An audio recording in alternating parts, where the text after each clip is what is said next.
वर्ग अंतराल और आवृत्ति दी हुई है, आपको निकालना है माध्य। तो कैसे निकलेगा, पहले तो मध्य मान निकालना पड़ेगा आपको, फिर एफ निकालना पड़ेगा, क्योंकि ये क्या है, फ्रीक्वेंसी है। हमें पहले क्या निकालना पड़ेगा, एक्स निकालना पड़ेगा, जो कि मध्यमान होगा। 10 और 20 30 होते हैं, तो आता कितना हो गया, 15। इसी तरह 25, 35, 45 और 65, 55 और 65, इस तरह आपको निकालना है, फिर एफ निकालना है। और आपका लास्ट में क्या हो जाएगा, सिग्मा एफ एक्स बटे सिग्मा एफ आपका क्या हो जाएगा, फॉर्मूला हो जाएगा। इससे आपका एक्स बार निकाल जाएगा। आप कोशिश कीजिए कि निकालने की, क्या निकाल पाते हैं या नहीं निकाल पाते। आप आंसर मैच कर लीजिएगा, 35 इसका आंसर आना चाहिए। आप कल्पित माध्यम से भी निकाल सकते हैं, लेकिन आपको ज्यादा लंबी प्रोसेस नहीं करनी। मानक विचलन का मूल्य उद्गम के चयन पर निर्भर करता है। मानक विचलन का जो मूल्य है वो उद्गम के चयन पर निर्भर करता है। ये बात ट्रू है, फॉल्स है, ये कैसी बात है, ये आपसे पूछा गया है, तो ये बात क्या है आपकी, सत्य है, बिल्कुल सही है।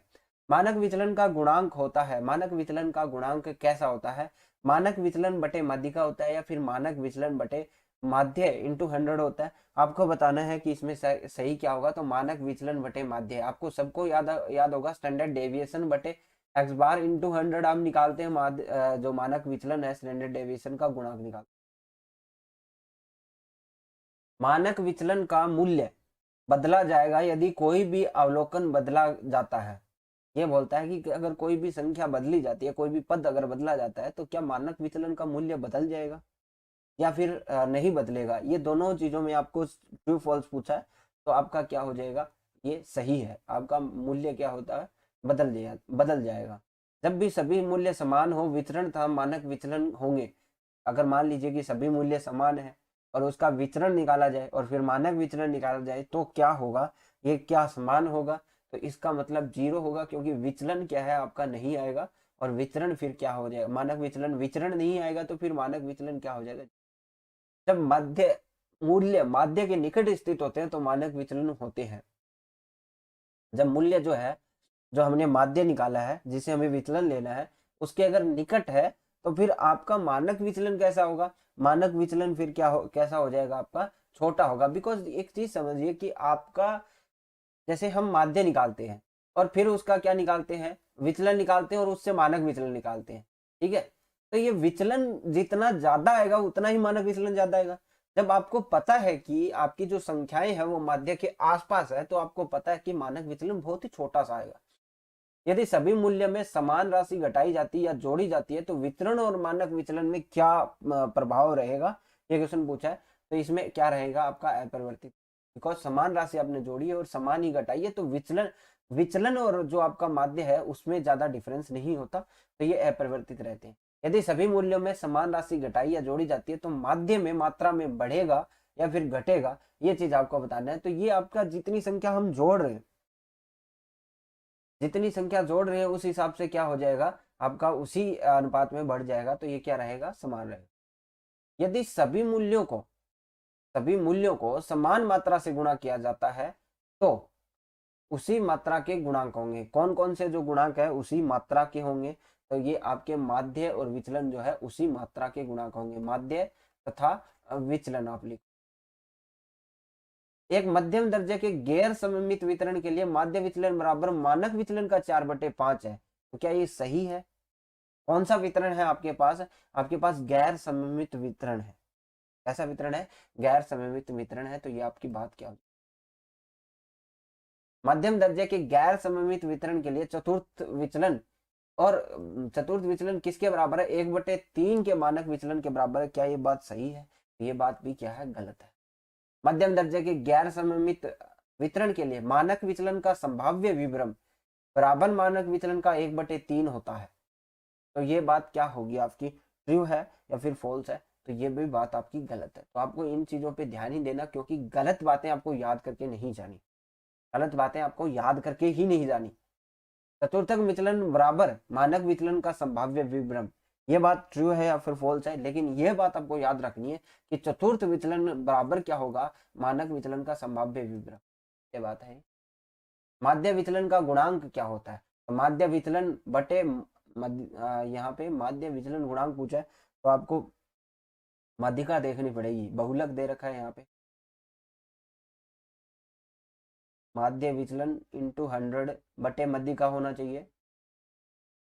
तो ये दोनों जो सेम ही दे रखे हैं, इस क्वेश्चन में गलत है, लेकिन आप ये याद रखिए, माध्य विचलन बटे माध्यिका इंटू 100, ये याद रखिएगा।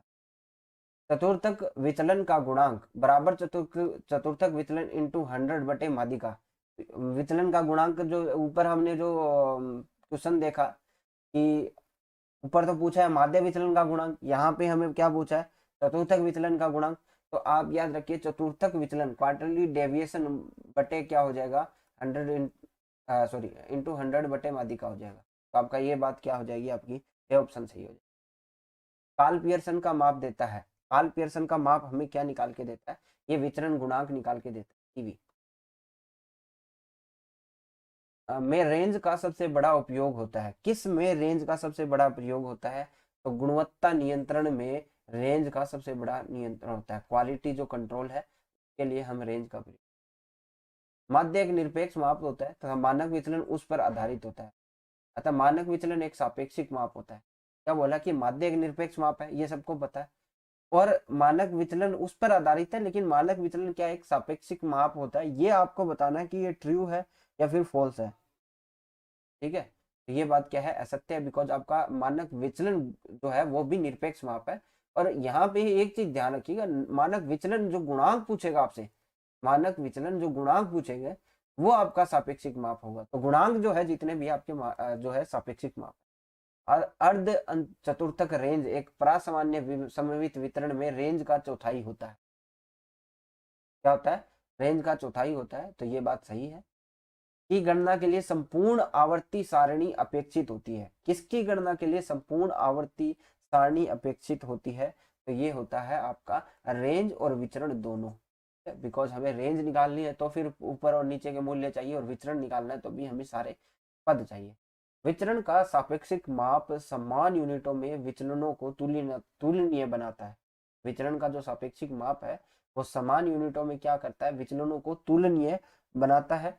ये बात क्या है, जबकि हमें विचरण गुणांक से हमें पता, तो गुणांक होते हैं ना जो निरपेक्ष माप होते हैं। चतुर्थक विचलन आधारित होता है, चतुर्थक विचलन जो है किस पे आधारित होता है, ये आपका मध्य के 50% पदों पर आधारित। मानक विचलन माध्य विचलन से कम होता है, ये आपको बताना है, मानक विचलन क्या माध्य विचलन से कम होता है या फिर ज्यादा होता है। तो ये बात सत्य है कि ये कम होता है, मानक विचलन जो है माध्य विचलन से कम होगा। विचरण गुणांक मापन की एक यूनिट पर निर्भर करता है।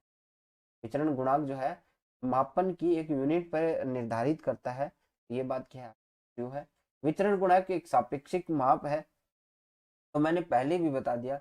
अच्छा, विचरण गुणांक एक सापेक्षिक माप है, ठीक है, जबकि विचलन एक क्या है, आपका निरपेक्ष माप।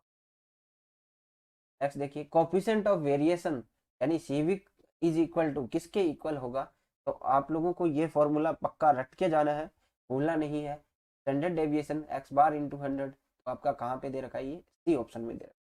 चतुर्थक विचलन का गुणांक के बराबर, तो ये चतुर्थक विचलन आ गया, माध्य चतुर्थक विचलन इंटू 100 बटे माध्यिका हो जाएगा, ये भी सबको करवाया हुआ है। यदि प्रत्येक मध्य में 15 घटाया जाए तो गणितीय माध्य में क्या फर्क पड़ेगा, क्या डिफरेंस आएगा गणितीय माध्य में, तो क्या हो जाएगा, ये 15 घट जाएगा, बिकॉज आपने घटाया तो 15 घट जाएगा आराम से। यदि प्रत्येक मध्य में 10 से घटाया जाए तो रेंज में क्या फर्क आएगा। एक चीज सोचिए कि अभी 10 है और 100 है, इसकी रेंज कितनी आ रही है, 90। मैंने सबसे 10-10 घटा लिया, तो ये 0 हो जाएगा, और ये क्या हो जाएगा 90, ये क्या हो जाएगा आपका 90 हो जाएगा। तो इनकी रेंज तो वैसे ही आनी है ना, ये 99 आएगी, यहाँ पे क्या आएगी 89। 100 में से एक मिनट, 100 में से हमने 10 घटाया, कितना आया 90, और 90 से हम 0 घटाएंगे तो 90। तो यही चीज है कि यहाँ पे चेंज नहीं आएगा, 90 ही आएगा दोनों में, यहाँ पे क्या आएगा, चेंज नहीं आएगा, अपरिवर्तित रहता है। प्रत्येक मध्य में से 20 घटाया जाए तो मानक विचलन क्या होगा, मानक विचलन तो वही रहेगा। विचलन जो है, विचलन में कोई भी चेंजेस नहीं आएगा, बिकॉज माध्य से हम विचलन लेते हैं, तो माध्य पे इफेक्ट पड़ता है वो किस पे इफेक्ट पड़ता है, माध्य के ऊपर, तो ये भी अपरिवर्तित। तो ये थे क्वेश्चंस, आज के 260 क्वेश्चन हमने कर लिए। अगली क्लास में हम इसको कंप्लीट कर देंगे, 290 क्वेश्चंस इसके अंदर हम सोल्व करेंगे, जिससे आपका बेसिक जो है, बेसिक में एक भी क्वेश्चन गलत नहीं होगा। फिर इसके बाद हम इंडेक्स नंबर कर चुके हैं लगभग, हम इकोनॉमिक्स को शुरू करने की कोशिश करेंगे कि